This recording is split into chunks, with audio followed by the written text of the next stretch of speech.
Hey guys, what's up? Welcome to Who Wants to Be a Millionaire Part 4. Today we will test how well you know punctuation. So if you feel you're not best friends with commas, colons, and semicolons, or sometimes spend too much time thinking which punctuation mark to choose, make sure to watch this video. Everything's in English. All you need to know. All right. How did you learn to speak English? The rules of today's game will be slightly different, even simpler than usual. You will see 3 versions of one sentence, and your job is to choose the one that has correct punctuation. There can be more than one correct answer in each question. However, if you got at least one correct, consider that you got it right. If you got all the answers correct, write millionaire down below. If you made mistakes, let me know which parts of punctuation made you struggle the most. Let's get started. Question 1. He, however, decided to stay. What stays the same is that you still have 10 seconds to think the question over. Ready, set, go.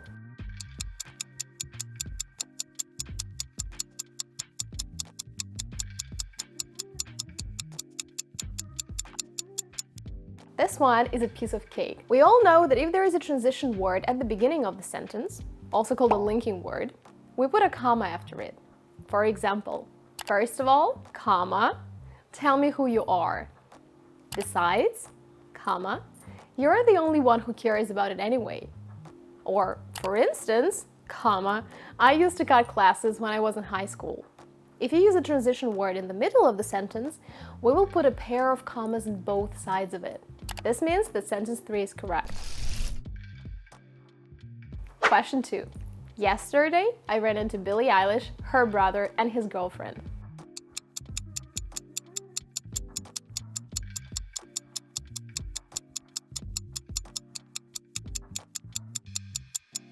In fact, both 3 and 2 can be considered correct. However, let's see the difference. What we have here is a list of 3 items, and the comma before and is called the Oxford comma. Some also call it the serial comma, which makes it even scarier, like it's a serial killer or something. While newspapers and magazines usually drop the Oxford comma, fiction and non-fiction books use it. This means that it's up to you to decide whether you use it or not. Just make sure that you do not switch back and forth. So, the rule is like that. If you have 2 items on the list, you should not use a comma to separate them. For instance, yesterday I ran into Billie Eilish and her brother. No comma. However, with 3 or more items on the list, you put a comma after every item, and if you decide to go for the Oxford comma, put a comma before and or at the end of the sentence. If you decide to avoid using the serial killer, then omit a comma before and or. Still, if you're writing an academic paper or an essay on any language exam, I would suggest using the Oxford comma, as without it, the meaning of the sentence may change. For example, compare these 2 sentences.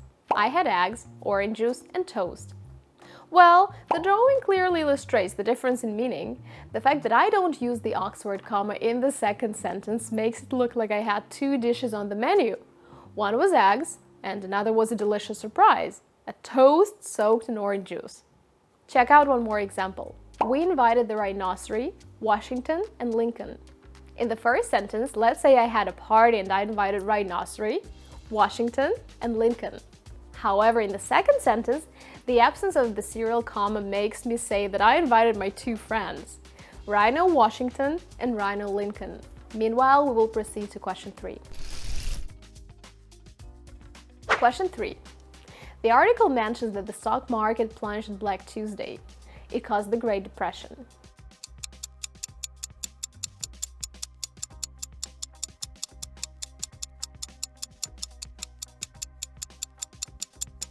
Wow, that one is tougher. Be careful. This question introduces us to a very important topic in punctuation: independent clauses. Actually, independent clauses are super simple. A clause is like a part of a sentence that contains a subject and a verb, so independent clauses are parts of the sentence that can be used as independent sentences. For instance, John runs fast and his dog barks running after him. I can say John runs fast. I can also say his dog barks running after him. So since these 2 parts can be used independently, they are going to be 2 independent clauses. Now, independent clauses can be connected in many ways, which we will discuss in this and the following questions, but in our particular case, the right answers will be 1 and 2. if the independent clauses are really long, we will put a period between them and thus turn them into two separate sentences. If they are strongly interconnected or if they are relatively short, we can connect them with a semicolon. However, if you use a semicolon, you just use it on its own. You cannot add any conjunctions such as and or. So 3 is incorrect. So a period pretty much equals a semicolon used on its own to separate two clauses. What about other ways to connect independent clauses? Let's find out. Question 4. We will now have the same sentences, but the punctuation will change slightly. The article mentions that the stock market plunged on Black Tuesday and it caused the Great Depression. 10 seconds for you to think it over.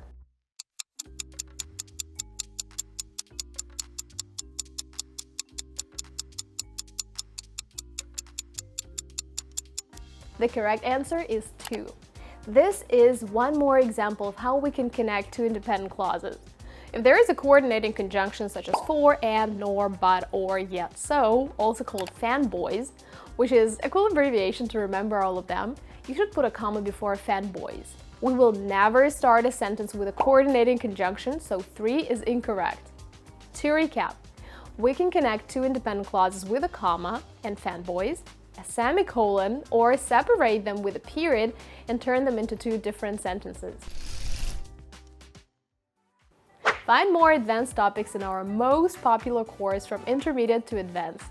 You can now complete it in challenge mode if you're ready to leave your comfort zone and say goodbye to language barriers forever. The new program will help you boost all the skills you need to overcome the intermediate level, break the plateau effect, and finally reach advanced. The Challenge Marathon is a course which includes ranking. All participants form teams of 2 people. Those who complete all the challenges get to the top, boost their English faster, and win prizes. 2 iPhones, 2 language trips abroad, 2 language coaching programs for a month, $50, and turbo-intensive course from top 10 teams, and minus 365 mistakes per year for each marathoner. All you need to do is to watch the videos and do the homework, provide creative pair work on time, and actively develop your English language skills. After the marathon, you will not only enrich your vocabulary, hone your grammar, and overcome your language barrier, but also win one of our prizes. The course runs for a month without any breaks. Reserve your spot now by clicking the link below. There will also be a special promo code. I highly recommend the Pro package so you can participate in the giveaway. Again, the link is below. Go check it out. Question 5. The article mentions that the stock market plunged on Black Tuesday. However, it was not the cause of the Great Depression. What about this situation?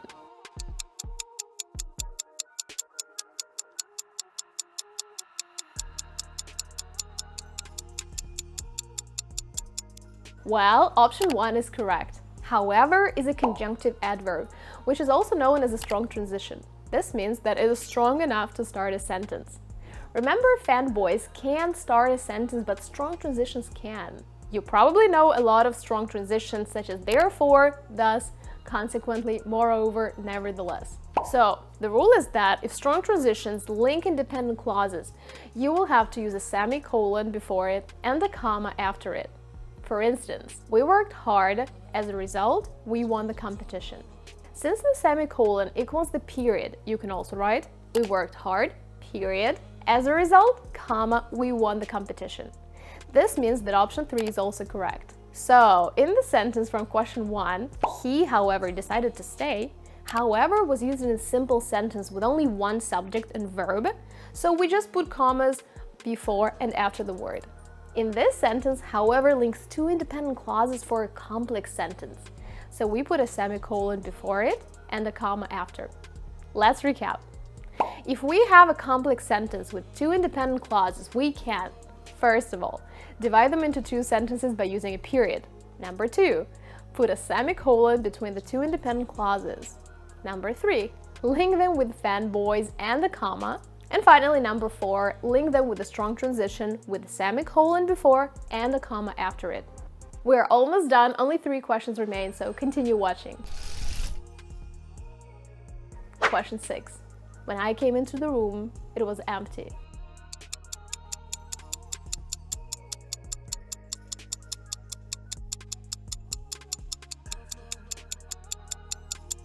The right answer is 2. These 3 sentences are an example of important punctuation called a dependent clause. A dependent clause is also a group of words that contain a subject and a verb, but the difference with the independent one is that it does not express a complete thought. This means that a dependent clause cannot be a sentence. I cannot say "when I came into the room," as it sounds incomplete. Like, what happened when you came into the room? The part "it was empty" is an independent clause, as I can use it on its own. Dependent clauses and independent clauses are most commonly linked by subordinating conjunctions such as after, although, while, when, if, since, whenever, before, even though, and others. The rule is very simple. To attach a dependent clause, use a comma if it comes before the independent clause, like in our example. When I came into the room, comma, it was empty. However, use no comma if it comes after the independent clause in most of the cases. For instance, compare: if you study English, you will speak to natives without problems. But you will speak to natives without problems, no comma, if you study English. If is a subordinate conjunction, so it introduces a dependent clause. Or another example: since you're so smart, figure this out on your own. But figure this out on your own, no comma, since you're so smart. A semicolon cannot link the dependent and independent clauses, so number 3 is incorrect. Let's practice this more by doing question 7. I have a lot on my plate because I have 2 jobs now and I need to prepare for the test.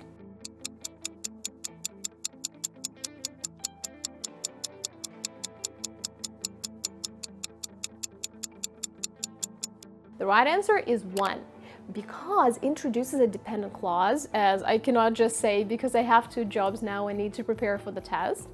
The dependent clause goes after an independent clause, so we don't need a comma.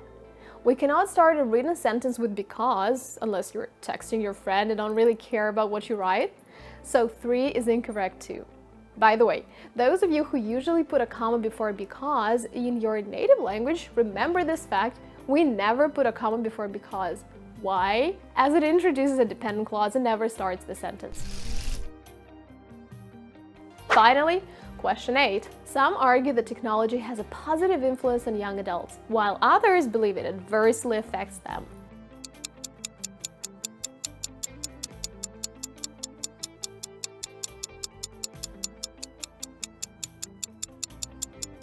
If you listen carefully to the explanation of dependent clauses, you probably chose option 1, as while is a subordinate conjunction that introduces a dependent clause which follows an independent one. However, the right answer here is 2. This is the exception from the rule, which says that if the subordinate conjunction is a contrast word, such as although, even though, whereas, while, you put a comma no matter where the dependent clause is located. This happens as these words create contrast in the sentence, so a comma is needed for more clarity. For example, when I heard the news, comma, I ran straight home. I ran straight home, no comma, when I heard the news. There is no comma because the dependent clause follows the independent one. Even though it's rather windy, I will go outside. We use a comma. I will go outside, comma, even though it is rather windy. Also a comma because even though is a contrast word. Well, that was super tough. I hope you watched the video until the very end. If you're not a millionaire, I suggest a small exercise for you so you can become one. You will now see the sentence that has incorrect punctuation. Think about the ways you can change it to make it correct and write your answers down below. There are several options that are possible, so don't be afraid if you see different answers in the comments. I will like all the comments that are correct. If you're a millionaire, don't forget to write it down below. Also, if you like this video, let me know and we can make punctuation part 2. I will see you guys in the next video. Have a great day. Bye.